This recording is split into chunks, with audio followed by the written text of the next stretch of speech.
Um, this is lecture 10 on the Risho Ankokuron, to secure the peace in the land through establishing the ultimate truth, Risho Ankokuron. So, believe it or not, we've been following this series of lectures now for almost 2 years, once every 2 months. And the next lecture will be the last one. So it will be just about 2 years since we began them. And it's amazing that this great work should have filled us with interest, which I really think it has, from beginning to end. Today, we're going to deal with question number 8 of the questions posed by the guest who is host for the night. Also, the answer to that question, and then we'll deal with question number 9.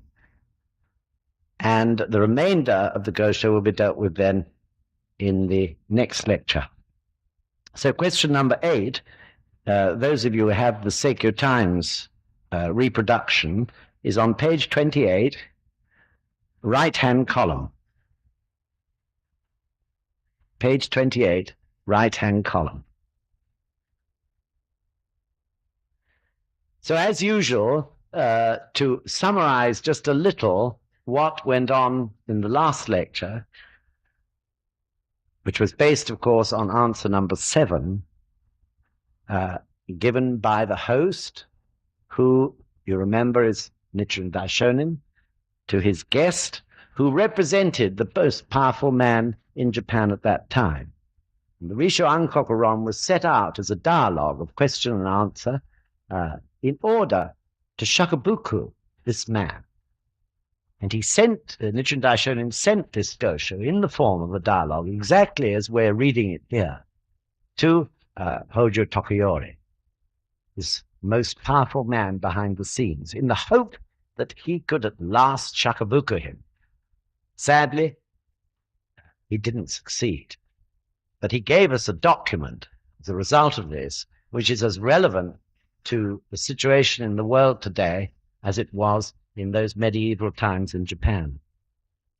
And the answer which we last dealt with, number 7, concerned the matter of how to deal with slanderers of the true law. This is the crux of this Gosho, because Nichiren Daishonin is pointing out that the terrible confusion and chaos, the outbreaks of epidemics, famine, and all the other natural disasters which were occurring in Japan were because people were slandering the true law.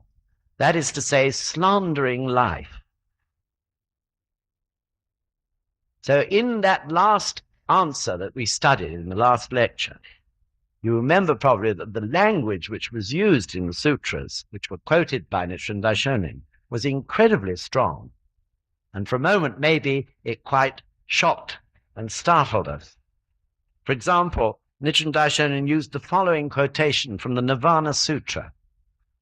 Men of devout faith, at that time I cherished the Mahayana teachings in my heart. Once when I heard Brahmins slandering these same teachings, I had them put to death on the spot.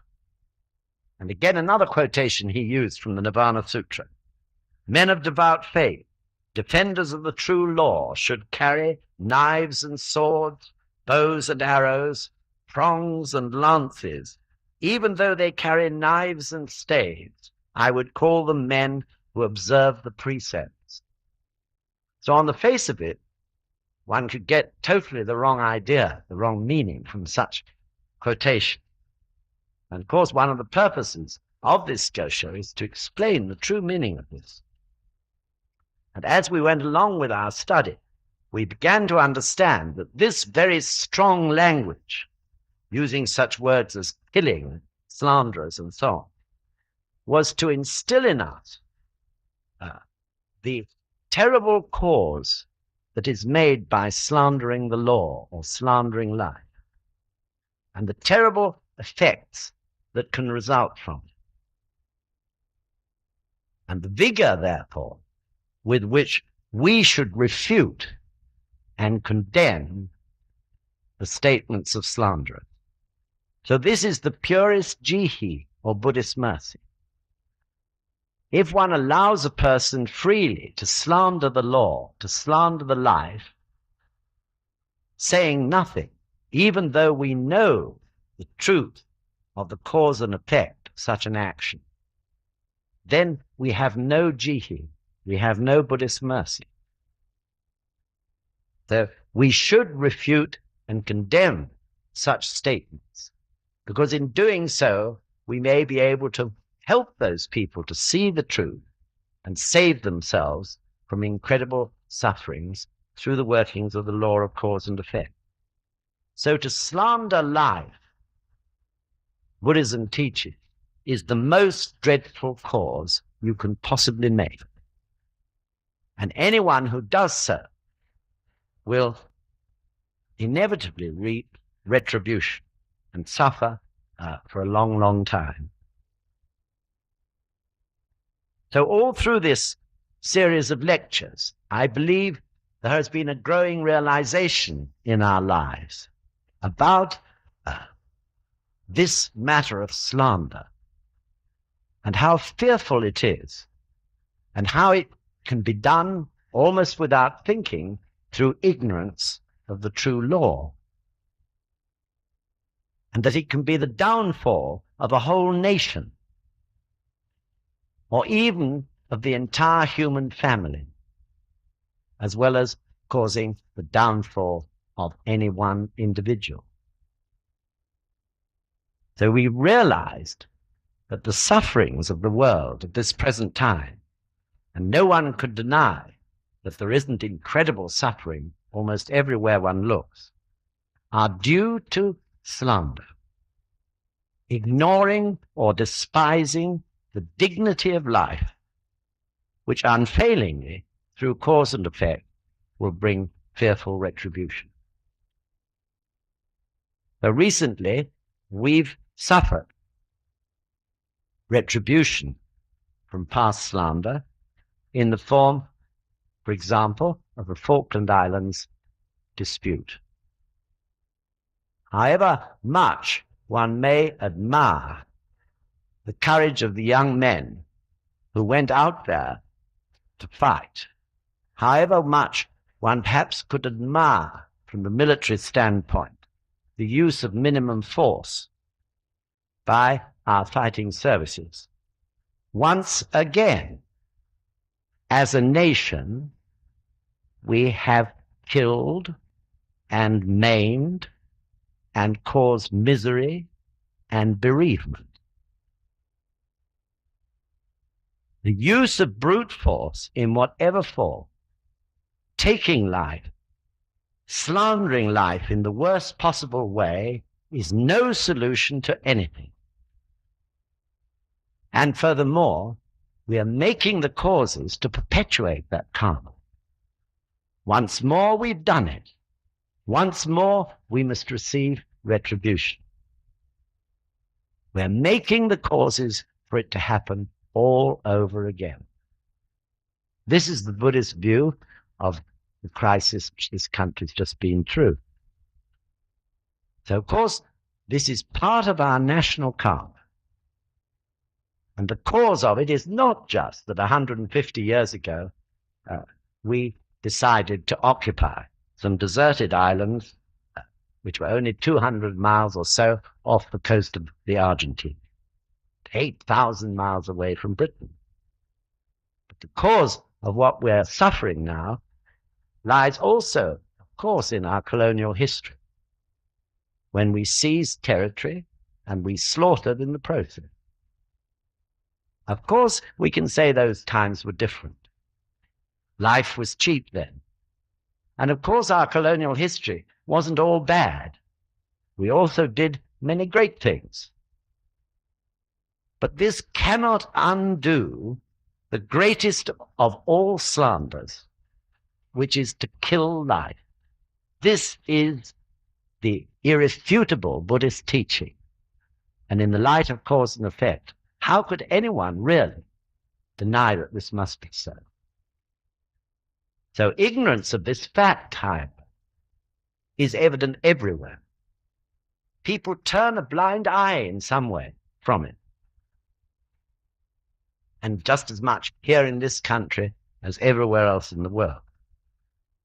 It became manifest, I think, last Monday in the confusion in people's minds over what was called the Falklands Service, which was held at St. Paul's Cathedral. No one seemed to know whether it was a memorial service, or whether it was a victory thanksgiving, or whether it was a thanksgiving for deliverance from the further pains of war. No one understood. No one was quite sure. Perhaps this is evidence of the ignorance and weakness of the religious teachings that have existed up to this time. So, going back to these sutras, the Nichiren Daishonin quote, the brutal words that are used are to emphasize the gravity of slander, which is destroying or hurting life, whether physically, spiritually, or mentally, by thought, by word, or by deed. So, as our study of the Risho Ankokuron has proceeded, we've realized, I think now, that the words to kill a slanderer in the sutra means to wipe out slander from that person's mind, to kill their evil mind, and to stop them, of course, from destroying others in the process, as well as destroying themselves. Likewise, in the passage I read out, for instance, to carry prongs and lances and bows and arrows and swords and staves and all that means to be ready to reprimand slanderers and to refute what they're saying at any time in order to try to correct the error of their thoughts with words that indeed sometimes may have to be like a stab in the heart. So it's the words that are the stab in the heart. And even those words need not be angrily said. But when ignorance is suddenly changed to a more enlightened understanding, it can be like a stab in the heart to the person when they reflect on all that they've believed in and all the mistakes they've made in the past. So in the Gosho Admonitions Against Slander, Nichiren Daishonin said this, in the Nirvana Sutra, Shakyamuni stated, if even a good priest sees someone slandering the law and disregards him, failing to reproach him, to oust him, or to punish him for his offense, then that priest is betraying Buddhism. But if he takes the slanderer severely to task, drives him off or punishes him, then he is my disciple and one who truly understands my teachings.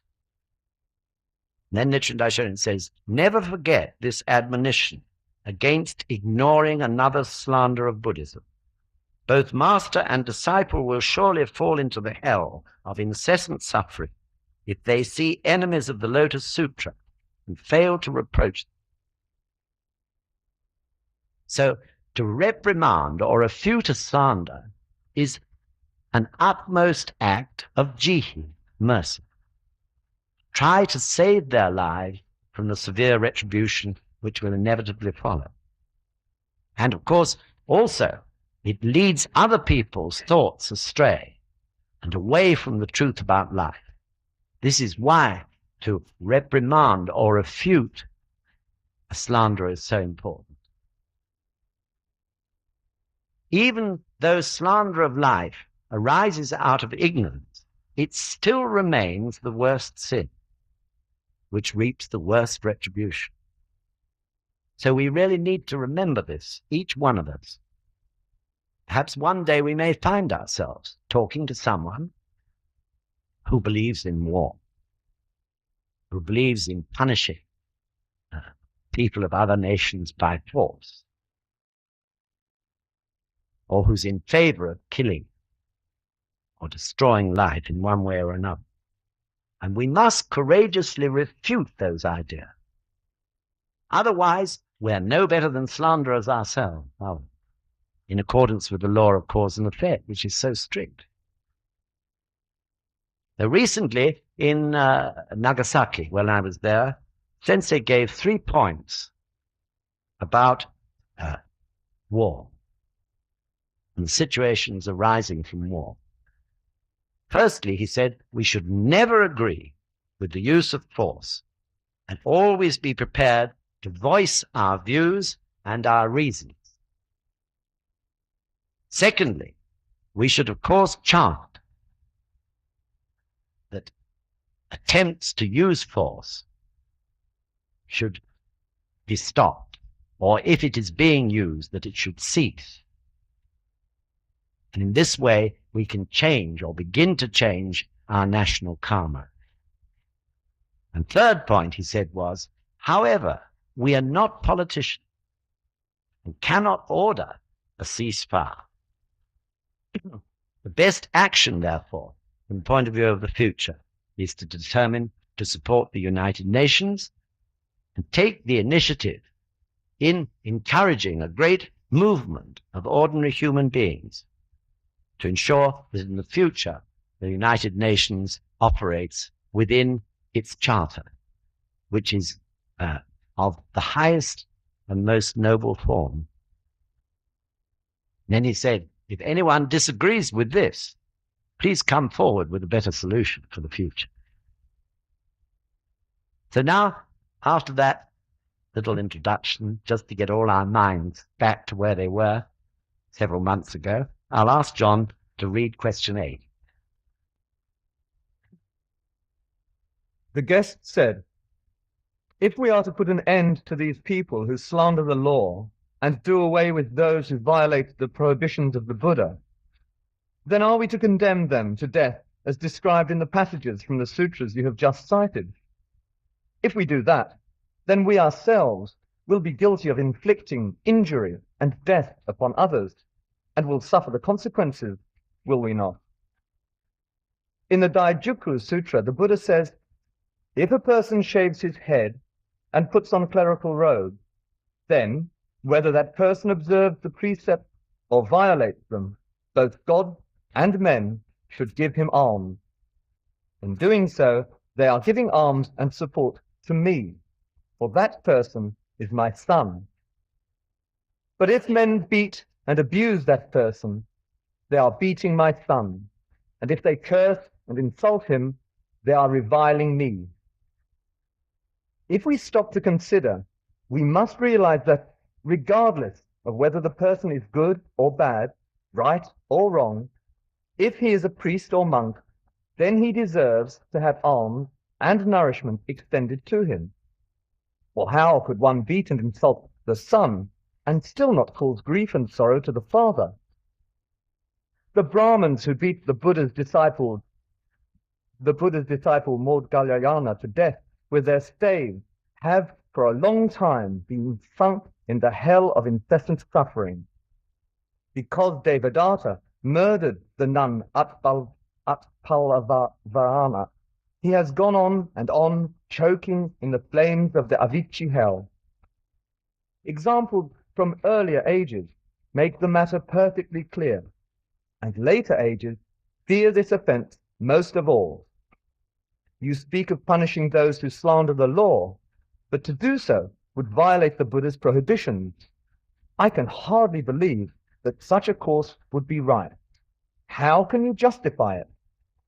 So Nichiren Daishonin's purpose in posing this question, as made by the guest to his host, is to clear up confusion over this point of what practical steps to take to stop the slander which was rife in the land of Japan at that time, and of course is rife indeed throughout the world today. Now, the only effective way which he leads into is shakabuku. Even a person who is thoroughly evil must be saved. This would be the Buddhist teaching. Therefore, we have to establish a relationship between all people and the Gohonzon, or do our best to do so. And in this respect, even what is known as a reverse relationship with the Gohonzon will end in that person embracing it. The important thing is the relationship. You may remember I explained this in the last lecture, but to remind you once again, it's best to mention the story of King Ajatashatru, who refused to listen to the teachings of the Buddha, largely because of the machinations of that evil cousin of Shakyamuni's, Devadatta. Although King Bimbisara, who was Ajatashatru's father, was Shakyamuni's sponsor, nevertheless the son, Ajatashatru, wouldn't listen. And for a long time, he led a wild and evil life, killing one of his parents and constantly waging war on his neighbors and slaughtering vast numbers of people in the process. But in the end, he came out in fearful, stinking boils, as they're described. And as a result of that, it brought him up short in his tracks. It caused him to stop and reflect. And through that reflection, he began to realize that this must be cause and effect, the result of his past evil deeds and actions. And therefore, he went to Shakyamuni Buddha and began to accept the teachings of Buddhism. And, as the story ends, extended his life by 40 years. So this began with a reverse relationship with the Buddha. He slandered Shakyamuni, largely due to being incited by Devadatta. But in the end, that relationship was the important thing, because when he did come up against it, it caused him to stop, think, reflect on his life, and then realize that he must do something about it to save himself from hell. And he embraced the teachings. So we no need to fear when we're doing shakabuku. This is why Sensei said, whether or not people listen to what you say, we should talk about Buddhism. The most important thing is the establishment of the relationship between a person and the Gohonzon. Even if at the beginning it's a relationship which is slanderous. That slander is in that person's life anyway. It has to come out before they can find true happiness. So in the end, our responsibility is, isn't it, to kill the evil mind of the slanderer. Now, of course, we don't have the right to kill anybody physically for the sake of Buddhism.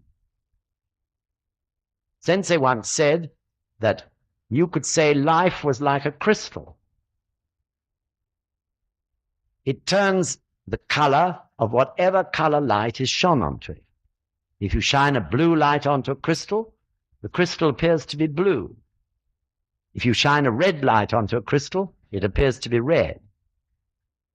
So to kill somebody is like destroying the crystal itself, whereas what is needed is to shine the right color light onto the crystal. So all human life, whatever the behavior of that individual person, is treasure in the eyes of Buddhism and all the Buddhist teaching. So we tend, of course, to condemn people. We condemn a race, a type of people, a category of people. This is the awful human tendency arising from the lower worlds. Whereas in fact, of course, it's the color of the light that may be causing them to behave in an ignorant or unpleasant way. So we must be absolutely clear that in Buddhism we are totally against harm or hurt or killing of life, and we are totally against slander of life. This is the enemy, if you like, the evil force in life which we have to do battle with and should do battle with every day, both in ourselves and, where necessary, when we see it working in other people. So in this respect, as an example, it's great that this nation has ceased to use capital punishment. Whatever the arguments to and from, capital punishment is destroying life. Life is the most precious treasure.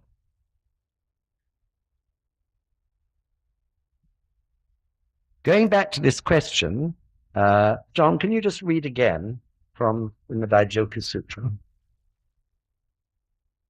In the Daijoku Sutra, the Buddha says, if a person shaves his head and puts on clerical robes, then whether that person observes the precepts or violates them, both gods and men should give him alms. In doing so, they are giving alms and support to me, for that person is my son. But if men beat and abuse that person, they are beating my son, and if they curse and insult him, they are reviling me. Thank you. This all sounds a bit confusing in the light of what we've already been considering. And of course, this is why Nichiren Daishonin included this particular paragraph in the Risho Ankoku Law.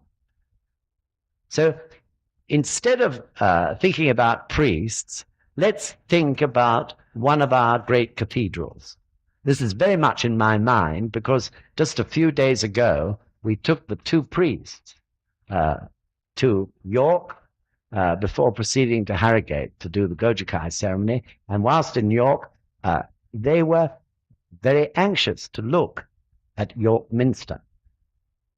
So, maybe many of you have seen it, but it's one of the greatest cathedrals of this country. So York Minster is a fantastic and beautiful building. It's full of marvelous examples of craftsmanship, isn't it? And human skills.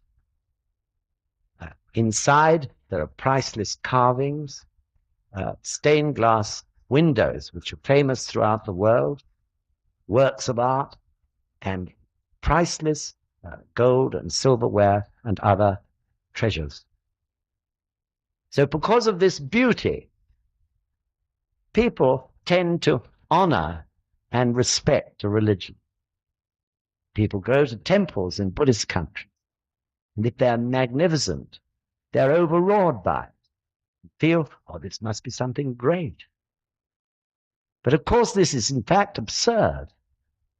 If the teachings of the religion are weak or ignorant, no matter how beautiful the building, they're going to be of no ultimate value to this world or to the people concerned.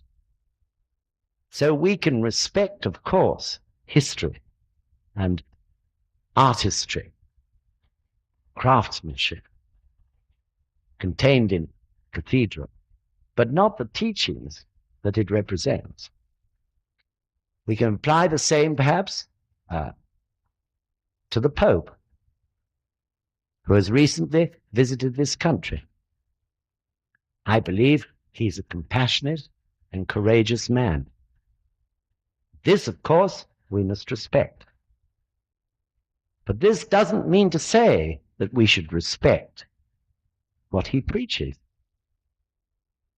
For example, in one of his statements, he said, the great evils of the world are threefold: abortion, contraception, and divorce. This is quite shallow, and for many, very controversial. Buddhism teaches that these three things, contraception, abortion, and divorce, are only evil if they are motivated by the three poisons of greed, anger, and ignorance. And that to make a general rule for all humanity can be cruel and destructive and destroy people's happiness. So going back to the Daijoku Sutra, which is quoted here, because a person dresses in the traditional robes of a priest doesn't mean to say that what he thinks, says, and does is necessarily respect-worthy. We can respect his intention, but not what he teaches. And if it is slander, we have to try to change his mind.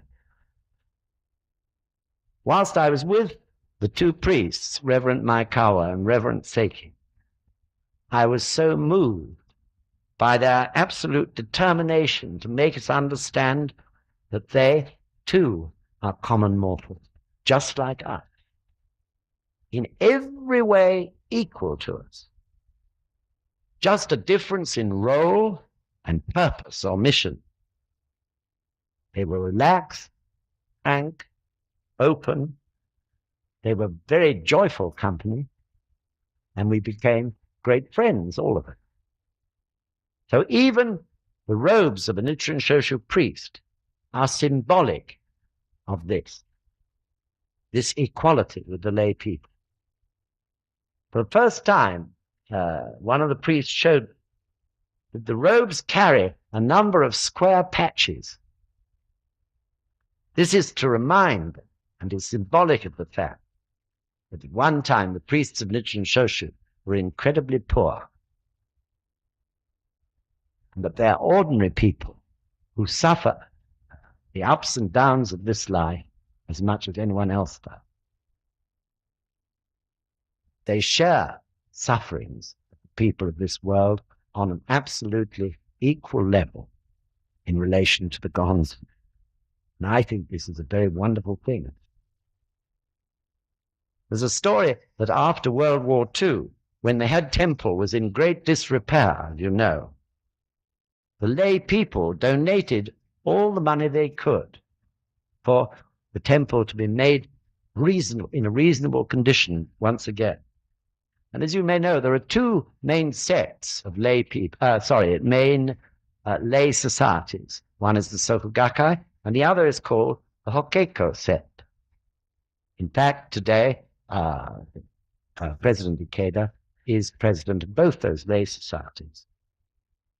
And the Hokkeko sect at that time asked the priests to account for the way they spent this money. Mr. Toda disagreed. He said we should donate freely. It's up to the priests how to use it. We should respect their right to do so. In other words, a person who teaches the true law is respect-worthy, and we must treat him as such. Another term used in this quotation from the Risho Ankokuron is the children of the Buddha, the term the children of the Buddha. He says, in doing so, they are giving alms and support to me, for that person is my son. This is Shakyamuni's talking in the Daijoku Sutra. Sometimes we're also told, aren't we, that we're children of the Buddha. So what is a child of the Buddha? 26th High Priest Nikkan said, a child of the Buddha is a person who practices Yumyo Shojin. So in the Hoben Pon of Gongyo, in the Hoben chapter, we say many times every day, Jingyo Shobutsu Muryo Doho Yumyo Shojin Myosho Fumon, right? Yumyo Shojin. Yumyo means valiantly. Shojin means untiringly, seeking the Buddha. So 26 High Priest said, Yumyo means, therefore, steadfast faith in the Gohonzon. And Shojin means chanting Daimoku untiringly. Mr. Makiguchi used to say, Dr. Yamazaki just quoted this the other day, to take faith in the Gohonzon and do nothing is evil. To take faith and take action is good. Using those terms of evil and good in respect of the evil force of life or the negative force of life and the positive force of life. To take faith in the Gohonzon and do nothing is evil. To take faith and take action is good. Nothing meaning taking no action for one's own human revolution or to change society in this world for the better. So I'm sure all members of the Gakkai really are living up or doing their best to live up to this term, Yumyo Shoji.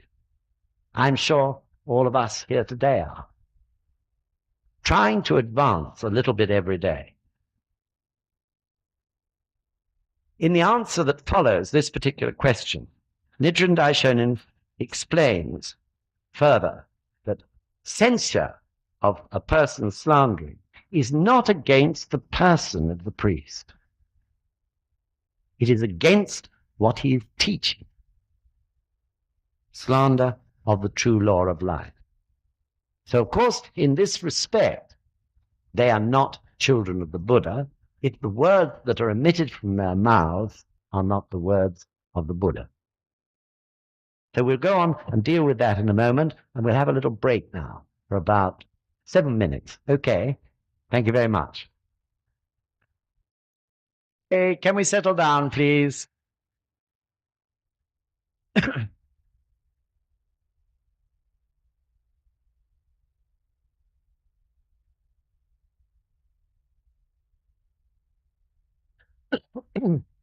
Very much. We'll start now with answer 8. That's at the top of page 29, and John will just read it out to you.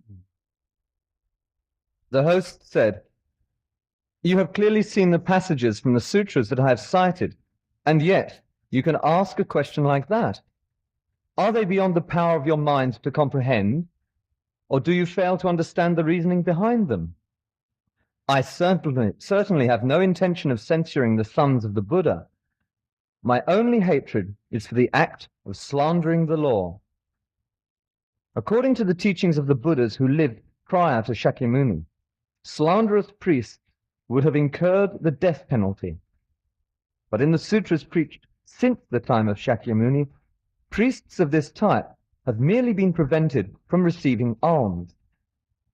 Now, if the people within the 4 seas and the 10,000 lands, all those who belong to the 4 kinds of believers, if only they would cease giving alms to wicked priests and instead would all come over to the side of the good, then how could we have any more of these troubles rising to plague us, these disasters coming to confront us?"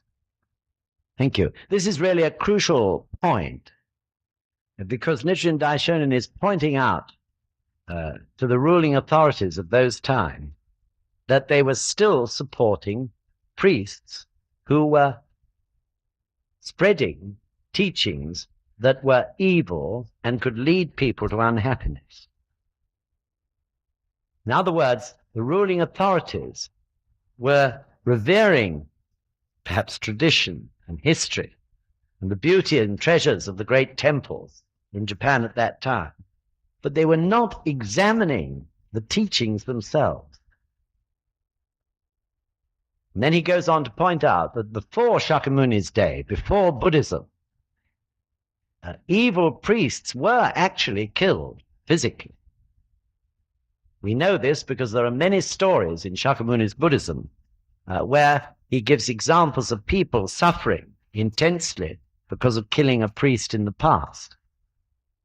But from Shakyamuni's time onwards, from the time of the inception of Buddhism onwards, if an evil priest did not respond to Shakabuku in the true teachings, then offerings to him were stopped.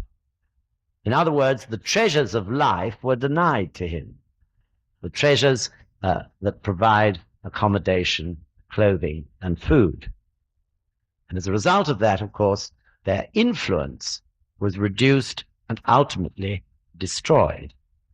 So it was killing the evil in them, causing them to reflect. At that point, I'd just like now with you to look at the true meaning of the word shakubuku, which we use so often. So shaku means to break or refute. To break or refute. Or instead of break, you could say sever,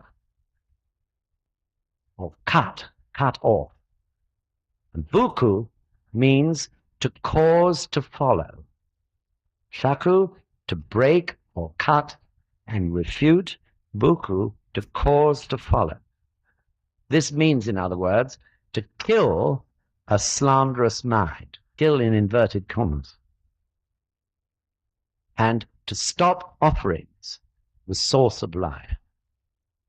So it's like, in a way, cutting off with a sword. So slander, as we well now know, is acting against the true law, that is to say, acting against life, distorting, in other words, or going against the true teachings of the Buddha, which are all concerned with the dignity of life. So you can see that we use shakubuku in the UK in quite a loose way. I guess it's such a fascinating word to use. But strictly speaking, shakubuku is only necessary in a Buddhist country where people have a strong attachment over generations in families to teachings which are slanderous and distorted, or to formalities and rituals which are equally slanderous. Practiced, of course, however, in the name of Buddhism. Doing these things because their grandfathers and their great-grandfathers and their fathers and their mothers and grandmothers did it. Clinging to things superstitiously or sentimentally for fear of offending their relatives or their ancestors. Fear of demons and devils and all the other ways in which such distorted teachings, which were far from the truth, had to resort to in order to hold the people. So in the Gosho, it clearly explains, as most of you know, that in a non-Buddhist country, where there is no deliberate distortion, we use what is called shoju. Shoju is as different, as Nichiren Daishonin said, from shakubuku, as fire is from water. So shoju means by persuasion, by discussion, and by example. Shoju means that we understand and can relate to the erroneous thoughts of the person whom we're talking to. That we do not necessarily categorically say they are wrong, but we draw them gradually to understand the truth through those three means of persuasion, discussion, and example. So, of course, of those three, example is by far the most convincing, isn't it? It's the way we change that convinces parents, brothers, sisters, friends, people in the office, and so on, to practice. Because it's proof of the power of the Gohonzon. And it's the power of the Gohonzon which it's most important that we should talk about. The actual proof, the experience of that power. Nichiren Daishonin himself said that the three proofs were all important, of course. Literary, theoretical, and actual. But by far the most important is actual, because they actually show in this daily life the infinite power of the Gohonzon at work. And this is something which other religions can't necessarily show. And this is the best way to cause people to begin to practice. On the 6th of June, we celebrated Europe Day. And at that time, Sensei sent us a message. And I just want to read a bit of it to you, if I can find it.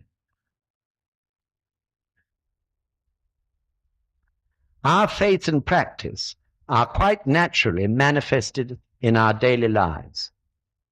On the other hand, our contemporary society has lost its correct view of life and humankind's place in it.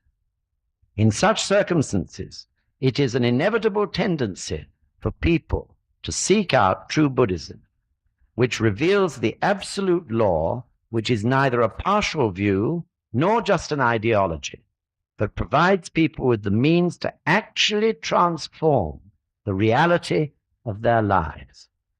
Therefore, by awakening yourselves to your profound mission and establishing roots in society based on the principle that faith and practice are equal, faith and practice equal daily life, I ask each one of you to be respected citizens who steadily and untiringly make a valuable contribution to your community and to society in general.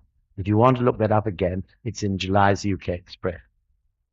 In other words, what we achieve in our personal lives, in our families, in our communities, is the actual proof which many people, though they know it not in their conscious minds, are waiting for.